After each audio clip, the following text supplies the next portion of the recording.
میرے لیے اللہ ہی کافی ہے جس کا میں عبادت کرتا ہوں، اور وہی بہترین رزق دینے والا ذات ہے۔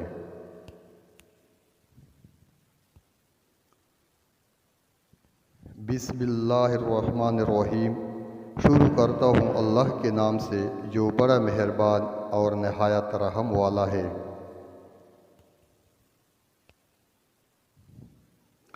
حضرت غوث پاک فرماتے ہیں، نفس کی تمنا پوری نہ کرو ورنہ برباد ہو جائے گا۔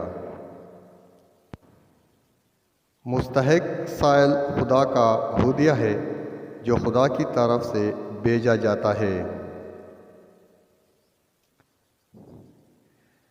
تمام خوبیوں کا مجموعہ علم سیکھنا اور عمل کرنا اور پھر اوروں کو سکھانا ہے۔ موت کو یاد رکھنا نفس کی تمام بیماریوں کا علاج ہے۔ بہترین علم دوسروں کو دینا ہے، نہ کہ دوسروں سے لینا ہے۔ مومن اپنے اہل و عیال کو اللہ پر چھوڑتا ہے اور منافق اپنے مال و زر پر۔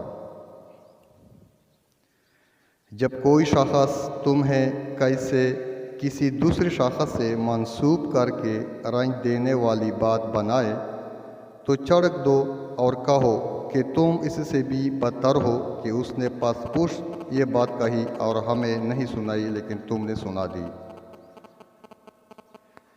جو تمہاری غیبت کرتا ہو وہ تمہیں فائدہ پہنچانے والا ہے کہ اپنے اچھے اعمال تمہارے اعمال نامے میں درج کرا دیتا ہے۔ تیرے سب سے بڑا دشمن تیرے برے ہم نشین ہے۔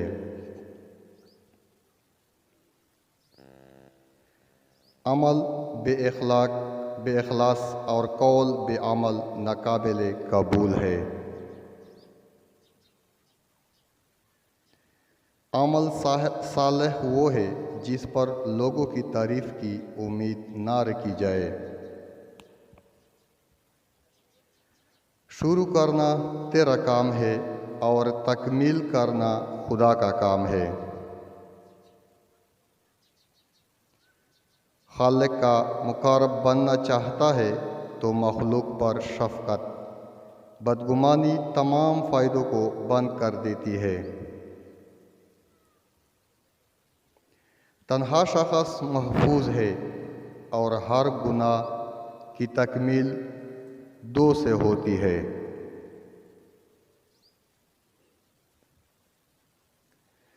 اونٹ سوئی کے ناکے سے گزر جائے گا لیکن سرمایہ دار امیر خدا کی بادشاہت میں داخل نہ ہو سکے گا۔ شکستہ گبروں پر غور کرو کہ کیسے حسینوں کی مٹی خراب ہو رہی ہے۔ وہ کیا ہی بد نصیب انسان ہے کہ جس کے دل میں اللہ نے جانوروں پر رحم کرنے کی عادت پیدا نہیں کی۔ اپنا مال آخرت کے لیے آگے بھیج دے اور موت کے انتظار میں لگ جا۔ تمام خوبیوں کا مجموعہ سیکھنا اور عمل کرنا پھر اوروں کو سکھانا ہے۔